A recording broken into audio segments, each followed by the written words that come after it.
Okay, Father, meron tayong report na tatanggapin mula sa labas po ng ating himpilan. Tungkol saan ito, Father? Ito ay tungkol sa Healthy Food Environment Bill.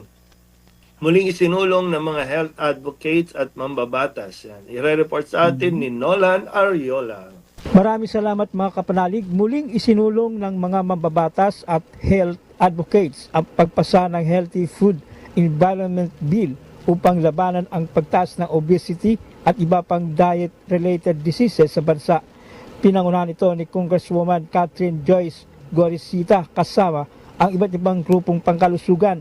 Kabilang sa panukala ang paglalagay ng warning labels sa mga produktong mataas sa sugar, sodium at saturated fat. Gayon din ang paghigpit sa pag-advertise ng unhealthy food na nakatarget sa mga bata.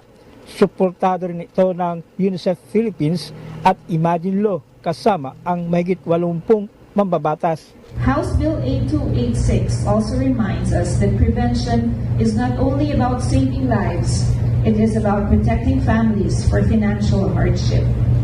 Government spending for dialysis and chronic diseases treatment continues to rise every year.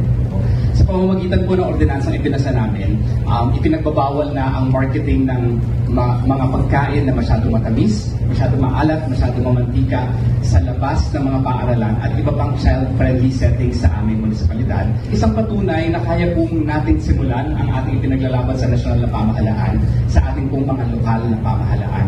We urge our legislators to prioritize health and to enact measures that will prevent Filipinos from living and dying with chronic diseases.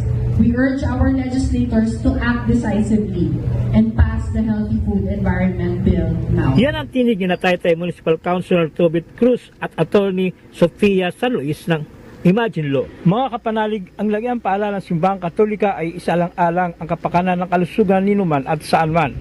Para sa Veritas 846 ang radyo ng Simbahan, ako ang inyong kapanalig, Nolan Ariola, sumainyo ang katotohanan.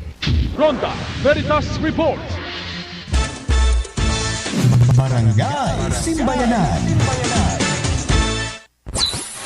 Celebrating 57 years of Catholic broadcasting.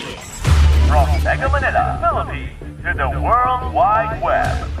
Veritas 846 Kapanali.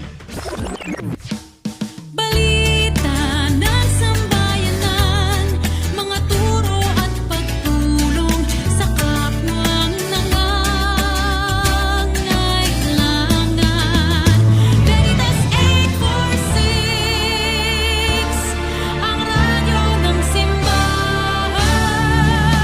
Member, Catholic Media Network and kapisanan ng mga broadcaster ng Pilipinas.